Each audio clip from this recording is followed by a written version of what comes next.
আসসালামু আলাইকুম, কে বলছেন? হ্যাঁ, ওয়ালাইকুম আসসালাম। আসসালামু আলাইকুম। বৃষ্টি বলতেছি। বৃষ্টি, কেমন আছেন আপনি? ভালো আছেন বৃষ্টি? হ্যাঁ, আল্লাহ রাখছে, কোন রকম ভালো আছে। মাশাআল্লাহ, কোন রকম ভালো আছেন, আল্লাহর কাছে লাখ লাখ শুকরিয়া। বৃষ্টি, কোথা থেকে বলতেছেন? আপনার দেশের বাড়ি কোথায় বৃষ্টি? আমার দেশের বাড়ি হলো নোয়াখালী মাইজদিতে। আচ্ছা, কোথায় থাকেন বর্তমানে এখন আপনি? আমি মাইজদিতেই থাকি, বাসা ভাড়া করে থাকি আর কি। ঘর আচ্ছা, ভাড়া কে করে কে থাকি। আছে আপনার ফ্যামিলিতে বৃষ্টি? ফ্যামিলিতে আছে আমার বয়স্ক একটা দাদি আছে, আর আমার একটা ছোট ভাই আর আমি। মানে খুবই অভাবের ফ্যামিলি। আচ্ছা, তো আপনার বাবা মা কোথায় বৃষ্টি?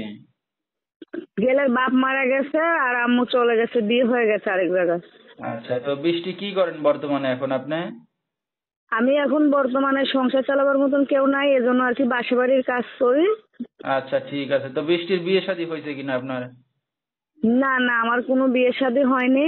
মানে আচ্ছা, বুঝানি ঠিক তো, আছে। গরিব মানুষ, টাকা পয়সার যৌতুকের জন্য মানুষে বিয়ে শাদী করে না। আচ্ছা, ঠিক আছে। তো দর্শক, শুনতে থাকুন আজকে বৃষ্টির জীবনের গল্পগুলা ধৈর্য সহকারে। ফুল ভিডিওটি দেখলে মোবাইল নাম্বার পেয়ে যাবেন, সরাসরি যোগাযোগ করতে পারবেন বৃষ্টির সাথে। তো বৃষ্টি, এখন যেখানে আছেন আপনাদের তো নিজের বাড়ি ঘর না, নাকি বাসা ভাড়া নিয়ে থাকেন? বাসা ভাড়া থাকি, আমাদের নিজের বাড়ি নেই। নোয়াখালী মানে ওই ইসের দিকে বাড়ি ছিল, নদীতে ভেঙে গেছে তো এই জন্য। আচ্ছা আচ্ছা, ঠিক আছে। তো আপনার মার সাথে কোনো যোগাযোগ আছে আপনাদের? না না, মার সাথে কোনো যোগাযোগ নাই। তো আপনার দাদি কোনো কাজ বাজ করতে পারে এখন? না না, দাদিও কাজ করতে পারে না, করতো ইদারিং ধরেন এই 1 মাস ধরে দাদির শরীরটা খারাপ বিদায় আমি বাসা বাড়ির কাজ করি। ঠিক আছে। তো বৃষ্টি, লেখাপড়া কতদূর করছেন? লেখাপড়া করতে পারি নাই তেমন, তার মানে মোটামুটি অল্প করছি, বেশি করতে পারি নাই। বেশি করতে পারেন নাই। তো বৃষ্টির এর আগে পরে বিয়ে শাদী হয়েছে কিনা কখনো? না না, জি না, আগে পরে কখনো বিয়ে হয়নি। তো এখন এই যে অনলাইন মিডিয়ার সামনে আসছেন কি উদ্দেশ্য করে, একটা যুবতী মেয়ে?